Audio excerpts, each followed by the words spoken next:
Thank you. One more coming in? Maybe? Yeah. Okay.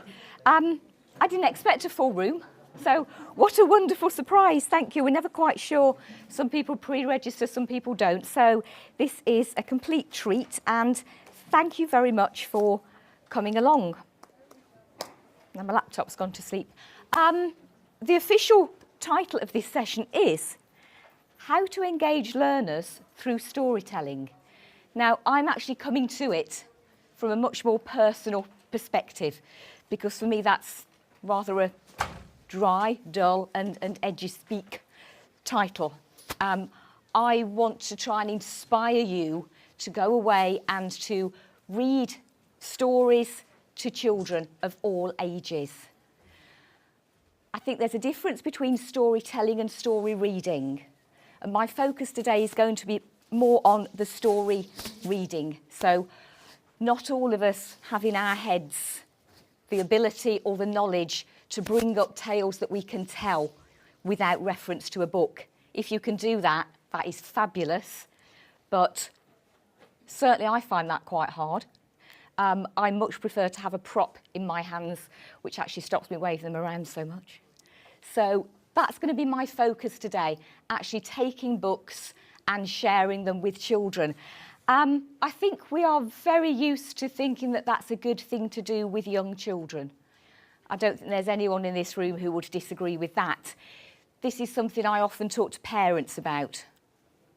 Obviously, we're encouraging them to engage with reading with their children from an early age. And in fact, I would say from birth, there is nothing wrong with reading to a baby, because you've still got that intimate bonding. And that is something that I really would like to see continuing right the way through school. And for some reason, my presentation has completely disappeared, but never mind, I can find it again.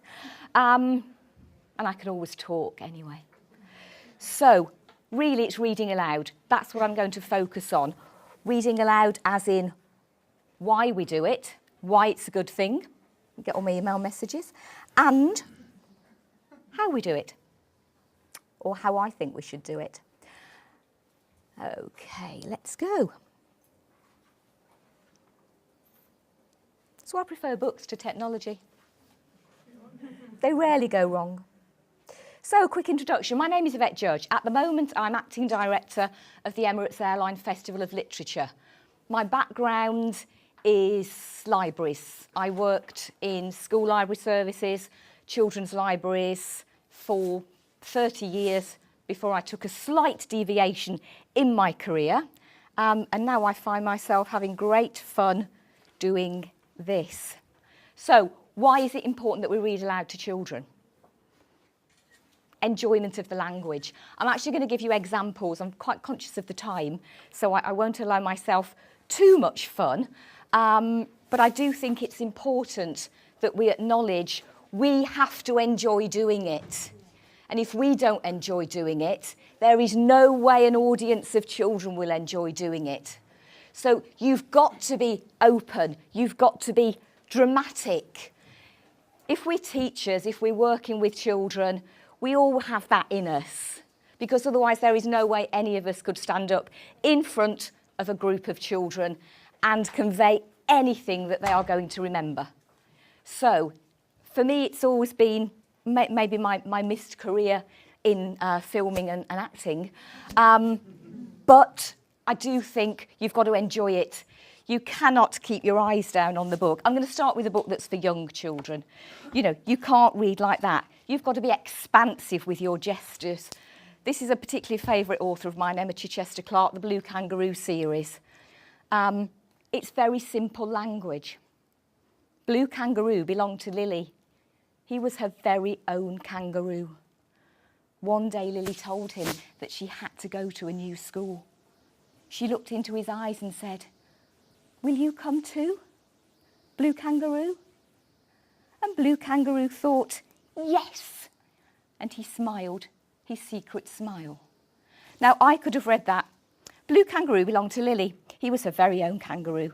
One day Lily told him she had to go to a new school. I've still got expression, but I'm still racing through it. It's something I've got to do. I've got to read this book, and I finished it.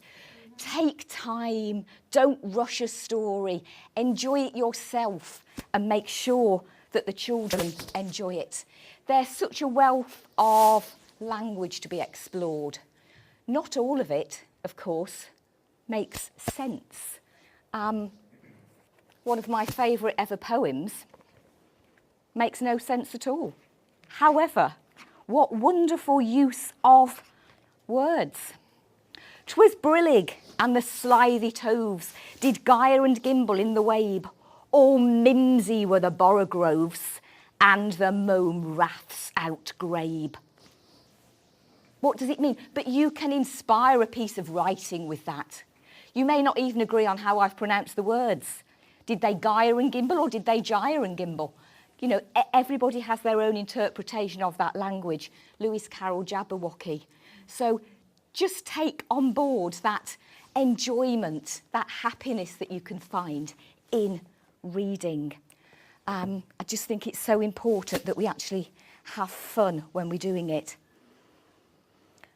On to something slightly more educational, maybe. Listening comprehension may be higher than reading comprehension. How true is that? We've got an author coming to the festival this year, Sally Gardner, who won the Carnegie Prize for Children's Literature in 2013. She didn't learn to read until she was 14 because she is severely dyslexic. She is now a published prize-winning author.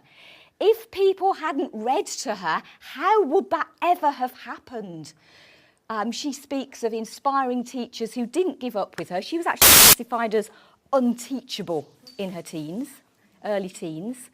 But someone saw something in her. Someone recognised that there were major issues here. And she acknowledges that listening to stories, the language still went in. It's still there. Again, as I say, for me, most things come back to a personal basis. And obviously, my children were my guinea pigs. There was no escape for them. They always had the reading. I remember reading this to my daughter when she was 5. The mole had been working very hard all the morning, spring cleaning his little home. First with brooms, then with dusters, then on ladders and steps and chairs, with a brush and a pail of whitewash, till he had dust in his throat and eyes, and splashes of whitewash all over his black fur, and an aching back and weary arms. Now, okay, there's no way she could have read that. That's Wind in the Willows, that's the opening section of Wind in the Willows. Reading age on that is really high, and I suspect for a lot of children, possibly never something that they would actually really enjoy reading. There's not a lot of action in it. There's fantastic description. There is wonderful use of language, and by listening, they can absorb that. They won't always understand every word of what's being read to them, but again, it's up to us to make it magical so that they are just immersed in the moment. So never think that you can only read something that you think a child can read. Take it up to that next level. And certainly, going back to the personal, for me as a child, I remember being introduced to the Narnia series when I was 8. Possibly not something I would have picked up at that age, but hearing The Magician's Nephew read to me made me go on and read the rest of that series.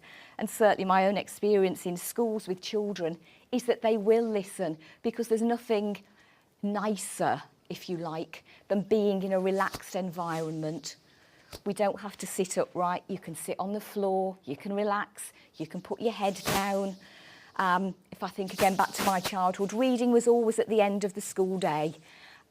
We were, heaven forbid, never allowed to leave our chairs, but we could put our head on the desk, and I can still remember the smell of that wooden desk and just that comfort of, at the end of the day, bliss. And that's something that I would really, really wish that schools could bring back. It models fluent reading. We're showing how you get that punctuation, why the punctuation is there. It shows children that There is a flow to language when you read, and that's what we want them to get in their heads when they're reading silently. So again, it's the way we read that really is very, very important. We've got one of our storytellers there from the Lit Fest a while ago. And for me, photos like that are just so important because you can see she's got them. She's got the book. She's just sitting there on a wooden chair, children on the floor. But look at their faces. They are there with her in that book. And that's really what I want you to try and get with your children. Stimulates imaginations and emotions. How many ideas come to us through reading, through fiction? How much can we experience beyond our own world? And again, if it's something that maybe is above a reading age of a particular child, we can still give them that experience and that connection. For me, I grew up in Birmingham, which is a fairly industrial city in the middle of the UK. My family had never been abroad. The only time my father had been abroad was during the war, when he was in the army. We went probably about 50 miles on our holidays. That for me was my world.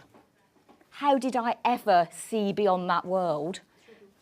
Absolutely, through reading, through lots of silly series that I read when I was a child, whether it was Enid Blyton and wanting to be in the famous Five or the Secret Seven, to all the books that were set in other countries, reading about India, about the USA, about Europe.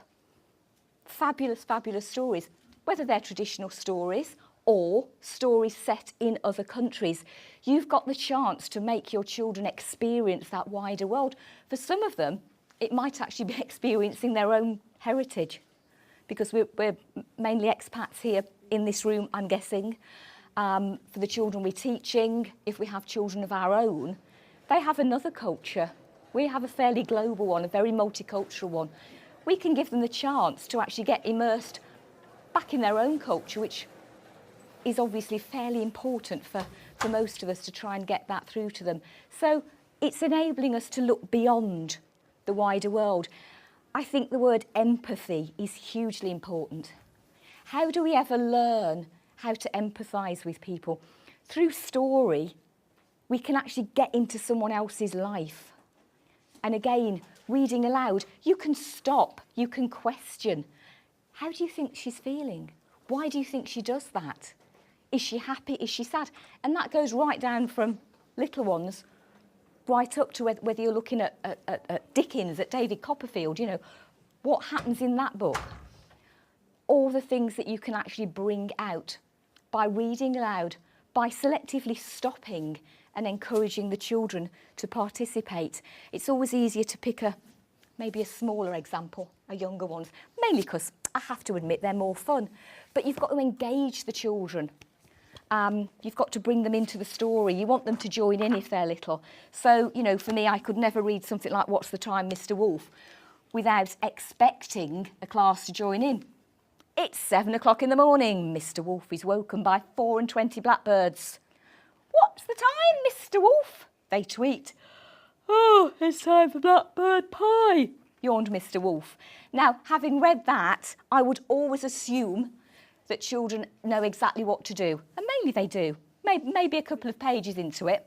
But by the next page, I will be saying, it is what time? Oh.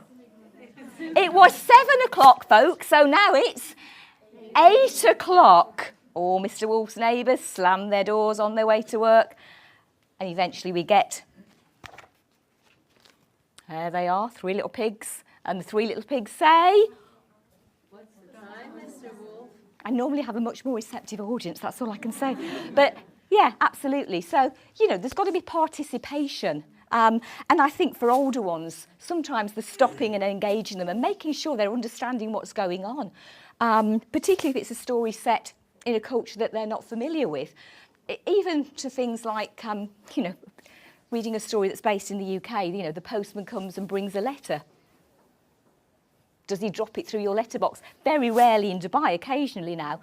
But, just maybe stopping and thinking, do they actually know what this is? If you go back to old stories when the grocer comes, what's a grocer? Maybe that's something that's in my head, not necessarily in the child's head. So always think about the language, about the words. You can't stop every time, because otherwise the story will be very, very disjointed. But do have a think. Really like that. Exposes them to a range of literature. Everyone is a reader. Some just haven't found their favourite book yet. For me as a librarian, one of the nicest moments was having a child who didn't read, who didn't listen, who had apparently no interest whatsoever in anything printed, and actually finding a book that they would read and that they would enjoy. And again, it may be one that's being read aloud to them.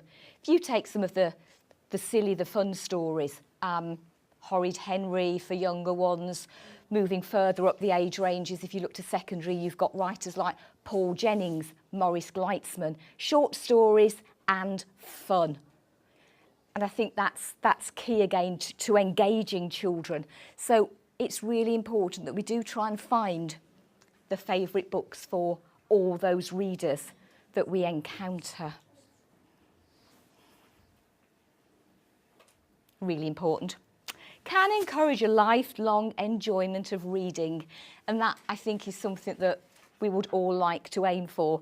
I won't ask who in this room is an avid lifelong reader, because I suspect some probably aren't, but it would be great if we had that as our mission, to take that to our children, because whatever format you're reading with, you know, I do use the iPad a lot, I have a Kindle. Doesn't mean that I'm not reading, and maybe there are other ways of engaging, especially when you're travelling, but just that enjoyment. And for me, the thing about the iPad and the Kindle is I've always got a book, because I do get panicky if I'm on holiday and I'm finishing the book. And I always know, you know, if I've got this, I can always get another one in the middle of the night if I need to.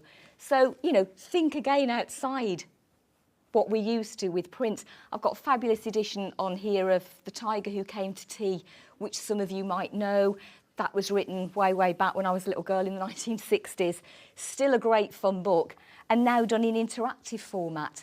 There are other ways of approaching this, just to make sure that we try and keep those children reading for as long as possible. Poetry is a great way of doing that. And there's one in here that I've got that I have used many, many times with all age groups. So from 9 up to 13, 14-year-olds, depending on the child. Possibly slightly older. Michael Rosen, who some of you may have come across, is a fabulous poet for children and adults. He's written some very emotional poetry. He did a particularly good one. His son died very suddenly as an adult, and he wrote about that. But a lot of what he writes is about himself as a child and his brother. And I'm just going to read you a little bit of Chocolate Cake. I love chocolate cake. And when I was a boy, I loved it even more. Sometimes we used to have it for tea, and Mum used to say, "If there's any left over, you can take it to school tomorrow." And the next day, I would take it to school, wrapped up in tin foil, open it up in the plate at playtime, sit in the corner of the playground eating it. And you know how the icing on top is all shiny, and then it cracks as you bite into it. And there's that other kind of icing in the middle, and it sticks to your hands, and you can lick your fingers and lick your lips. Oh, it's so lovely. And so the poem goes on. I won't read it all to you, but you've got the language in there. You close your eyes and you're eating that chocolate cake. And things like that have meaning for all of us. You don't have to be 6 or 16. You know, for me now, where's my chocolate cake? I want it now. So again, it's making things pleasurable. It's having fun doing it. Okay, make it pleasurable. Engage with the reader. Keep your voice up and down, keep it on track. Don't drone off, there's nothing worse. You've got to be enthusiastic all the time you're reading. You've got to have that range of highs and lows. You've got to pause. It's drama. You've got to do the voices. I'm sorry, but you can't read without doing the voices. Don't be embarrassed. Don't be shy. Particularly young children do not mind, and they actually really want you to join in and get that far. But even reading to older ones, again, if you can do the male voice and the female voice, doesn't have to be that much range, but just to convey different characters talking. Dialogue is quite hard to read. If there's not a huge amount of description, if you've just got two characters, you've got to distinguish between them, either an accent or a voice, high or low. Just think about how you might do that. And again, it's going back to reading fluency. Get the punctuation in there. Is it a question? Is it an exclamation? Whoa! You know, you've got to get that punctuation so they get the feel for how it works. And my lovely Annabelle, who put this together, who's a punctuation freak, you know, let's eat grandma. Not that you can really convey that when you're reading, because that is exactly the same, but, you know, we're just showing the commas, the full stops, semicolons. They're all there in print. By the way we read, we can actually bring those so that when, I do believe that eventually when you hear that enough, when you read it enough, I do think it goes in. Really do. Yeah, prompt with questions about what might happen next. And that's a great way of getting children to think ahead. What's going to go next in this story? The short story writers I mentioned for older ones, Paul Jennings and Maurice Gleitzman, great examples of that. Paul Jennings in particular, because it's really hard to predict in his stories what is going to happen next, but great to have them thinking. Quite often you get an open-ended story, and it's always great to actually think beyond that. What do you think happened next? We've just been doing the Chevron Readers' Cup, which is part of the festival. And one of the things that we ask them to do is to, you know, think ahead sometimes. What do you think happened next? At the end of the story, where are they? What's going to happen? Going rather than just the comprehension side of it. Maybe unrelated to the curriculum, maybe an add-on to what's being taught. So again, you know, there are so many books that you can choose to use that actually work with whatever you're teaching at the moment. Cross-curricular. History is an obvious one. There is so much that you can look at, whether you're studying, you know, you're in secondary or primary. So many novels that you can take that were either written in the time or written about the time. Quite often, children always make us do a double take, and something that we think is self-evident, they make you rethink. And recently I was asking favourite books, group of 12, 13-year-olds, and one of them said that he liked reading stuff that was set back in history, and I said, what have you just read? And he said, David Copperfield. And I said, well, but that was written by Charles Dickens at that time, and there was an absolute revelation on his face. Sometimes we take things for granted, but, you know, just going back to a book that was written at that time can sometimes help just explain and just get into the feel of a topic. One of my favourite examples of this, again, I'm going back to the little ones, I'm sorry, but it's The Rabbit Problem. This is a book that you can actually use with all ages to explain the Fibonacci sequence. So any mathematicians amongst us, and basically it starts with a lonely rabbit, and it's what happens when two rabbits come together, and so on. And it explains the Fibonacci sequence until we've got wonderful little lonely rabbit at the front, and it goes on with the multiplications, but the book is such fun. So, you know, you've got Fibonacci's wall, so we're doing a bit of knitting there. We've got all the instructions. We've got Bunny's first month. We've got the little baby book. So all these things that just make reading fun. It's books within books. It is wonderful. We've got, you know, the soggy rabbit problem. We've got build houses for them. How much could you use this in the curriculum? We've got the ration book. Times are hard. Food's scarce. It's called The Rabbit Problem, and it's by Emily Gravitt. I'll leave it on the desk. Come and have a look at the end. And so we go on through the carrots, boredom strikes. We get to the carrot recipe book, and on it goes, until eventually, obviously, we're going through the Fibonacci of the rabbits, more and more rabbits, until at the end, you know, that's what we end up with. So that's a great way of introducing a mathematical concept in a really fun way, and so much more in that book. That is one of my all-time favourites, whether you choose to explore the whole meaning of it or just enjoy it as a good book. One thing I would like you to all embrace, World Read-Aloud Day, March the 5th. That fits in brilliantly for us for the festival, because March the 5th is when we've got probably about 1,000 children coming to the festival for Education Day, and we will be having some reading aloud. But maybe that's something you would like to have a focus on in your school, litworld.org. You can go on their website and read all about it. It only needs to be 10 minutes, but it's a read aloud day. Because it doesn't have to be you doing the reading. If you're lucky enough to be teaching in a school where you've got right through from KG up, certainly when I was working, we would have the older ones reading to the younger ones, which works fabulously well. Quite often, if you've got an older child who's not a confident reader, to actually give them a book that's a fairly simple book to share with one younger child is an immense confidence builder, because young children will hang on your every word, whatever you're reading. You know, I've seen that so many times that it works beautifully. And of course, the next stage is to get the older ones to actually write their own stories to share with the younger children. I always advise them to beware of asking for feedback, because young children are terribly honest, but you know, they will still listen and share. Different genre need different reading aloud styles. Again, something to be aware of when you are reading, because although, you know, we've got the whole fun stuff going on, we've got the pictures, we've got the wonderful language. If you are reading something that's a lot more serious, then again, you're slowing down the pace. You're making more pauses. If you're reading ghost stories, then you've really got to get that air of suspense.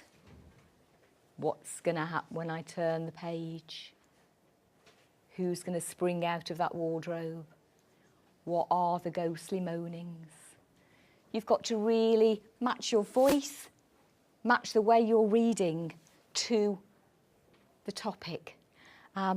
There's nothing, you know, nicer really than reading some of the classics where you can get that whole language. Reading Jane Austen aloud is a wonderful experience. I always find reading something like that actually makes it clearer in my own mind too, that you can actually, oh yeah, you know, that's something I missed when I read it on the page. Actually speaking the words aloud is a good one for you too.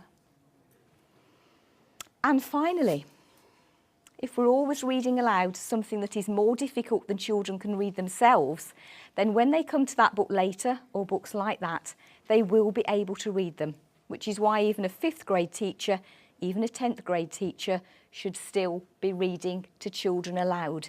There is always something that is too intractable for kids to read on their own. That's Mem Fox, who's an Australian writer. And I would go beyond that, because there are books that I listen to that I cannot read, because I don't understand this, and I actually need to hear it. And that's particularly true in what I'm doing now for the festival, because my reading has become much, much broader, much more diverse, and some of it I just think, I actually don't really want to read this. By listening to it, getting the audio book, it actually makes it all so much clearer. And again, it often goes back to who is doing the reading. So what I do hope you'll take away today is enjoyment of the spoken word. Have fun. And if you can take time in the day, 5-10 minutes is all it needs. And you can get through, for older ones, you can get through a book in a term. For younger ones, you can get through a book in a day. But do try and introduce them to a huge range and a huge variety of writing. And poetry is absolutely perfect, because quite often it's short, it's thought-provoking, and that is the perfect example where afterwards you can just go, what is he saying? What does that mean? And actually bring that out of the children and just get them thinking, rather than reading it Done. Read it, talk about it, make sure that the comprehension is there, get over any misconceptions, and learn some of those difficult words when you pronounce them. That's always something that I'm very wary of when I read aloud. If it's something I actually haven't read first, and you come to a word and you think, ooh, I actually don't know how you say that. And quite often when that's happened to me, I will actually, hands up, I don't know how you say the next word, but I'm going to say it in this way. It always takes me back to a wonderful piece of drama when I was at school, and the girl who was the drama person in the class, and she was reading, and she got to the phrase, and Tombs the butler who misled them all, except that she said, who mizzled them all. And the whole class erupted, and she was mortified. But, you know, that's what I've read on the page. I didn't know it was said like that, and certainly names and so on. So don't worry about making mistakes yourselves, and don't ever do what we did to our classmate, of course, and ridicule her. But be aware that when you are reading, it's always better to have read in advance, and particularly if it's an unknown book, because quite often there's content in there that you get halfway through and think, oops. So be prepared in your reading aloud, and do have a really good look at poetry. I will give a brief plug for the festival, if I may, which happens between March the 4th and the 8th. And there you can really bring yourselves and bring your students to engage with a huge variety of the written and spoken word. And you can hear people like Francesca Simon reading her own Horrid Henry stories and talking about how she created those characters. So do take a programme when you're going, and come along and see us. Does anyone have any questions or comments? Yes. This is really fun, but my question is this applicable for the higher graders? I think so. You know, bottom line is, according to a lot of books on methodology, what I know is, at least this to my knowledge, the steps of teaching reading, actually, there are a lot of books which tell you not to teach any loud reading, that we are, after their listening. So, sorry, there's silent reading. There is a reading for gist, and then specific, and then we have extensive reading, and after all, we have intensive reading. So a lot of books on methodology do not speak anything about reading out loud. Do you think that this is only applicable for No. just low graders?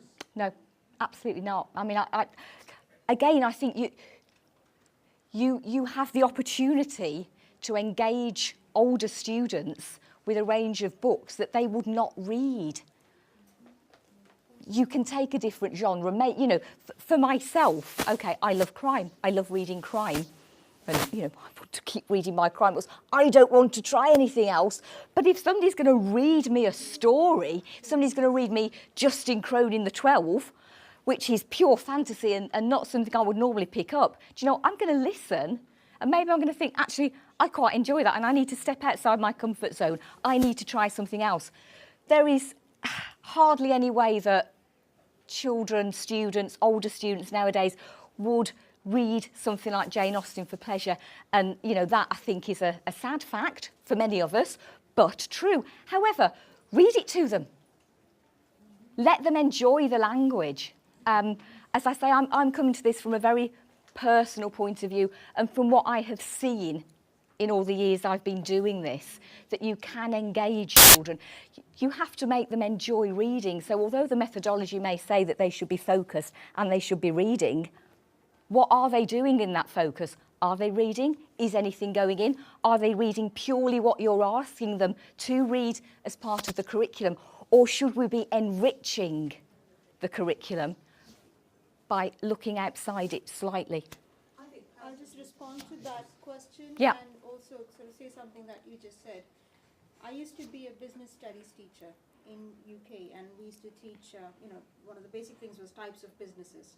And I was also a radio presenter, by which I mean I used to use my voice quite a lot. And here were my kids completely not interested in the dry subject of types of businesses, So I thought I'll read that as a story, true story this, to them. So, things like sole proprietorships or partnerships and companies and all that.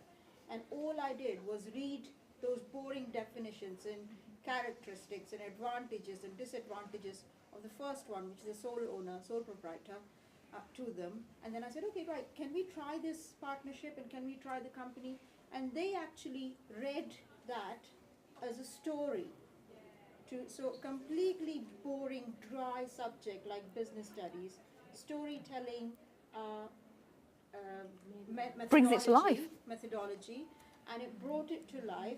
And then when they said about advantages and disadvantages, there was the advantages were never just read, okay, so the advantages are, the advantages were advantages and disadvantages. Oh no, the disadvantages are.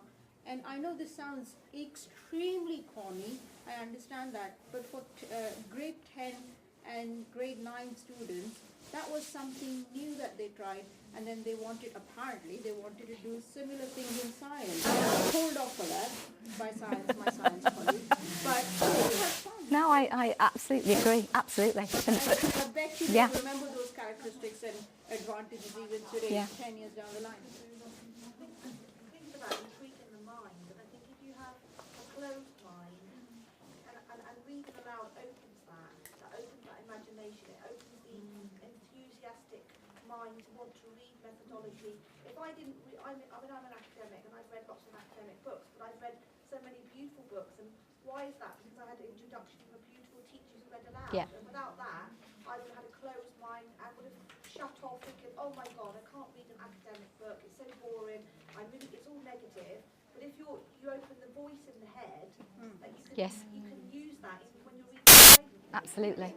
Yeah. But, but now you've said a lot of things that you can carry out inside the classroom, that you have so many objectives. Now, in practical terms, as a teacher, I have some objectives to achieve inside the classroom in a matter of 35 to 40 minutes. Yep. Now, can you basically specify these objectives according to what you've said?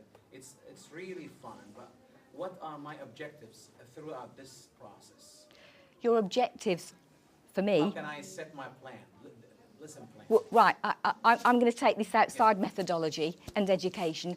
I'm going to take it to enthuse, because we can all read for exams. We can all do that. How boring is life if that's all we do? If we can enthuse about the subject, whether, as you say, it's your business studies, if we can get them to actually enjoy what they're learning, surely there has to be a value in that. Otherwise, how can you ever embrace what you're doing in the future if all you've done is dry? If you haven't got that. I mean, sorry, I'm on. Yes. And that, By objective means, he talks about the Bloom taxonomy, because each and every lesson plan is designed according to the Bloom taxonomy. Okay. And what I am going to achieve from my lesson, what the student will learn, where objective domain cognito-psychomotor will be improved of the student. So objective, he means that the objective for the lesson, before the lesson we set objective for the student. Specific objective, general objectives. The domains of the student are will improve. I think your objective should be achieved via this. This is not your, no. This is how. This is the how.